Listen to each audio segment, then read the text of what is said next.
Oh, how does this Any slave who disobeys his master, the falls this into their hand down to the wrist. This doesn't go in easily.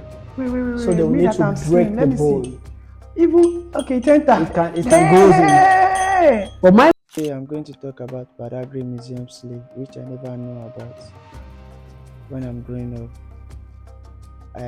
I started hearing about Badagry Museum slave when I was like 16, and I did my findings about it, and I watched some review on YouTube also. So I was thinking one day I'm going to go to Badagry to make a video about the place also, because I'm really interested in it.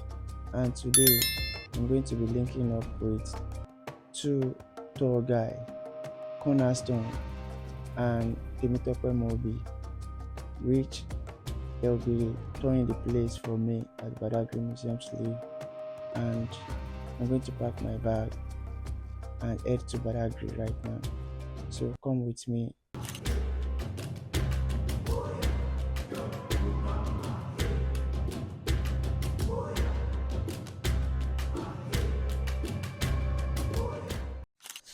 So Badagry back then was known to be a slave corridor.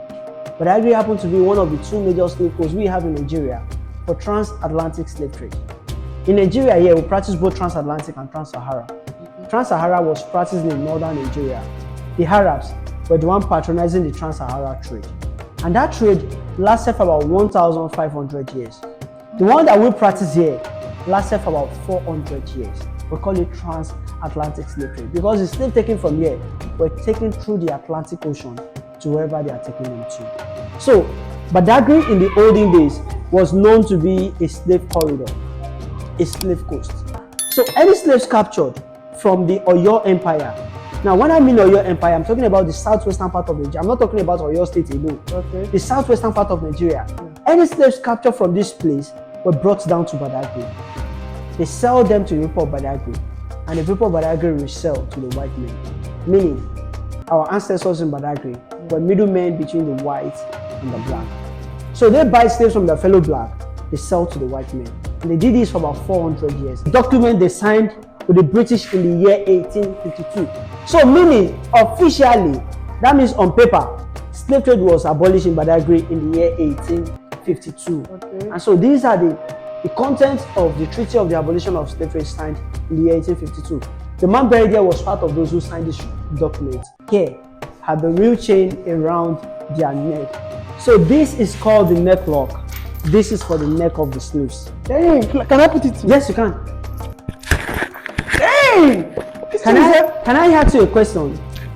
How did you feel with the chain around your neck? Very heavy. Very heavy. I'm sure you're going to feel pain while carrying it. How long did They work with this for 18 hours every day. 18 hours. And they travel with this around their neck for 3 to 4 months before they get to their final destination. Can I ask you, for how many minutes can you carry this? I'm feeling tired already. Dang. So imagine somebody working with this for 18 hours every day.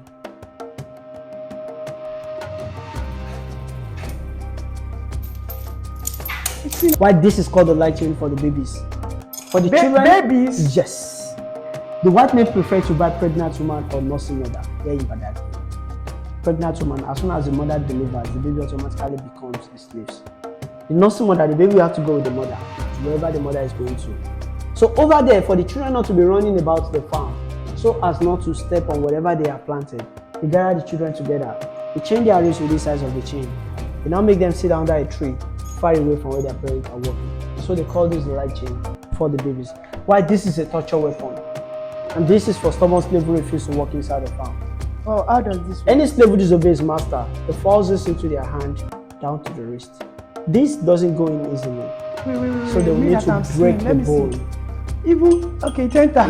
It can go in. But mind you, because you are slave, is why this will go in. If they screw this up, you will fall down. But for somebody fat, this we have to tighten their hand. And so they will be hung on the tree from morning till night, till date. This is where the slave drink water from. 40 to 50 of them drink water from this pot at a time. And they drink water from this pot with their hand being tied to the back. Ah, okay. Like this way. They bend down to make water like animals. Like Yes. this? Yes. Can you imagine me falling inside this thing? How would my colleagues can't even save me. In the course of doing that, they push on another. Dang! They get caught by the edge of the pulse, and the blood drips into the water. The slaves have no choice. Still They drink drink it the from water the like blood. that because they have access to food and water once a day. Why this is a well at the point of no return. The spirit attenuation well. Slaves were forced to drink from this well. They were forced to make this recitation. After drinking and making the recitation, they will now become less aggressive. They lose their memory.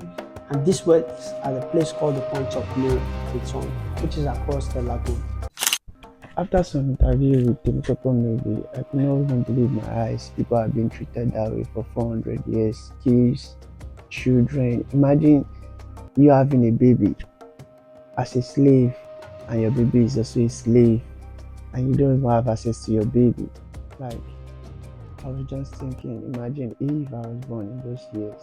So after my interview with Temitope movie, I went to go and see Cornerstone. He showed me where they kept slaves, tiny room that they kept slaves, 40 slaves in a small room where they will pee, poop, and with a small window. I was so terrified. I was showed a court where Abbas Seriki judges people and where he died.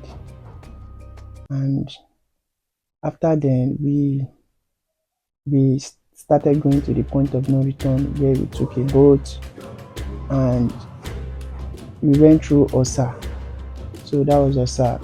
We went through Osa and we dropped to just like an island to me. So we started trekking and we stopped by to drink a coconut where we have some fun because we are so tasty. We trek like 30 minutes before we see a stop to sit and take a rest for like 5 minutes when we started walking again.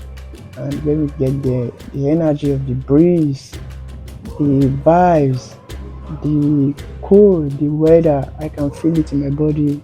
How the wind was blowing. So we have some fun, we look at the sky. I love the vibe, but I do not get close to the water. So me and my guy Nola, we have some fun, the vibes, for maybe like 30 minutes before we started leaving back. And I just want to thank everyone that made it to the end of this video. Thank you so much, and please subscribe to my YouTube channel.